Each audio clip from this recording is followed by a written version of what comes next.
چند یادآوری مهم براتان میگم.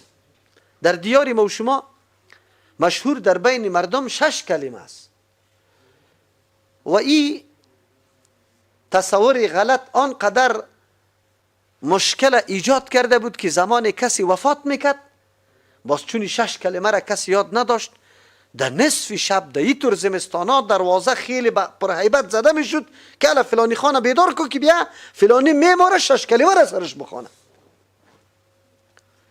ما از کجا شکایت کنیم؟ این ملت ما چه قسم حالات تیر کرده، چه قسم تاریکی ها را سپری کرده،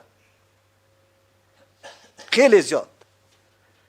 در یاد خودی شماست گفتم در نظر مردم 6 کلمه است. اول کلمه طیبه، دوم کلمه شهادت، سوم کلمه چیست؟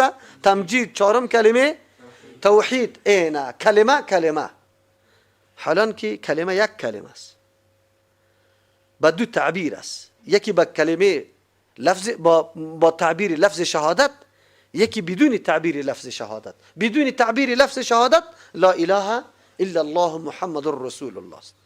با لفظ شهادت اشهد ان لا اله الا الله و اشهد ان محمدا عبده و رسوله است. یک کلمه است، 2 تعبیر داره، یکی با تعبیر لفظ شهادت و یکی بدون تعبیر لفظ شهادت. دیگه کلمات اضافه نیست. سوم کلمه که یا تمجید میگه و کلمه نیست و ذکر است. لا اله الا الله وحده لا شریک، کلمه توحید که میگی ذکر است، بهترین ذکر است که روزانه انسان باید این اذکار گفته بروه. پنجم کلمه استغفار میگی دعاست، است طلب بخشش از الله متعال است. ششم کلمه دعاست، براءت اعلان کردن از شرک است. یا اذکار است، در حقیقت دعا هست. اما در نظر مردم یار به نام کلمات یاد میشد. 6 کلمه. بله این خو میخواندن لیکن تنها حروف خالی از مفهوم و معنا و مقصد.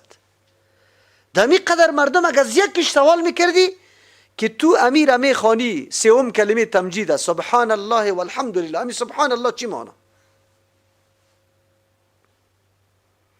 مردم ما نمیدانست، عالی هم نمیدانه، یقینا اکثریت نمیدانه. چرا برشان تدریس نشده، فهمانده نشده؟ نسبت پاکی از هر قسم عیب و نقصان به الله متعال کردن ایره تسبیح میگه و ما اقرار میکنیم که سبحان الله، الله از هر قسم عیب و نقصان چیست؟ ما پاکی بیان میکنم به پاکی بیان کردن نه الله متعال که عیب نداره. از امو خاطر است هرگاه یک انسان یک چیز فراموش کنه، یک جای خطا شوه، یک گپی خطا بزنه، بعد چی بگه؟ سبحان الله.